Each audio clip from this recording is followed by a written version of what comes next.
Okay guys, dito muna tumambay sa isa sa mga pinapasyalan ngayon dito sa Quezon Province. Nasa Dolores, Quezon ito. Trending daw ito ngayon. Kaya namasyal na lang din ako. Wala tayong sa highway. So dito muna tayo. Yan daw, farm ko. So napakagandang lugar. Under development pa. So inaayos pa nila. Pero pwede na pumasyal dito. So ito yung front desk nila, yung mga guests nila ngayon.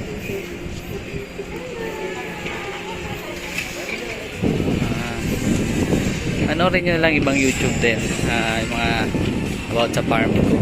Marami din itong magandang mga na video na mga nauna sa akin. So ito yung pool nila, maganda ito lalo na sa gabi.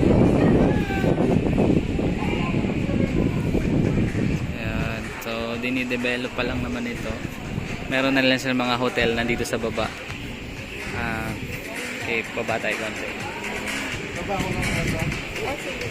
Ano tayo? Mahal. Mahal. So, ito yung available nilang room. Yan nasa baba. So, yun yung ano ngayon.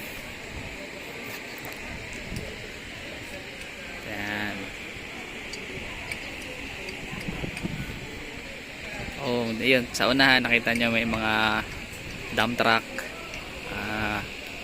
backhoe, kasi dinidevelop pa lang, pero napakaganda ng lugar na ito puntahan dahil mahangin.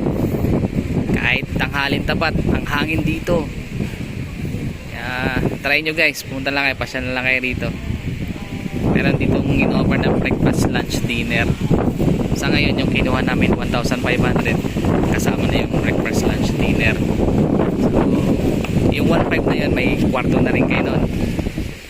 Alin man dyan sa mga rooms na yan, may number yan, may 1, 2, 3, 4, 5 hanggang sa dulo. Yan, mag-check-in na rin kayo. Tapos dito sa gabi, kaya sa umaga, pwede na kayo maligo dito sa pool. Kung kaya nyo lang yung init, tansyahin nyo lang, init ng araw. Tapos dun sa dulo, yun, may ATV doon.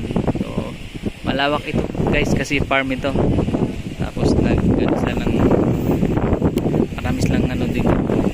marami kayong makikita, mag-enjoy kayo dito. Yung sa 1.5 nyo, sa ngayon kasi 1.5 sa 1.5 nyo sulit na kayo dito guys. Okay, so, sana ma-enjoy nyo yung stay nyo rito. Comment na lang kayo sa mga nakapunta na rito. Sa ngayon karating lang namin dito din, so mag-check-in din kami para ma-experience natin.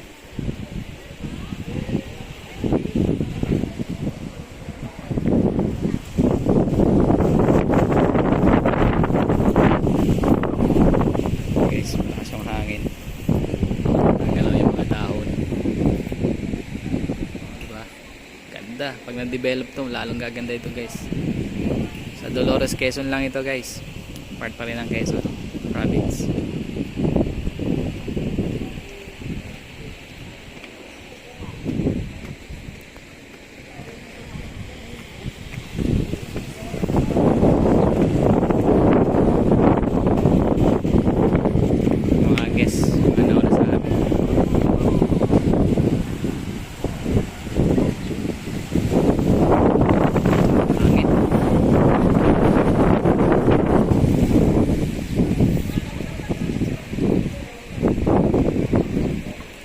Enjoy the view lang muna guys. Kailangan minsan tayo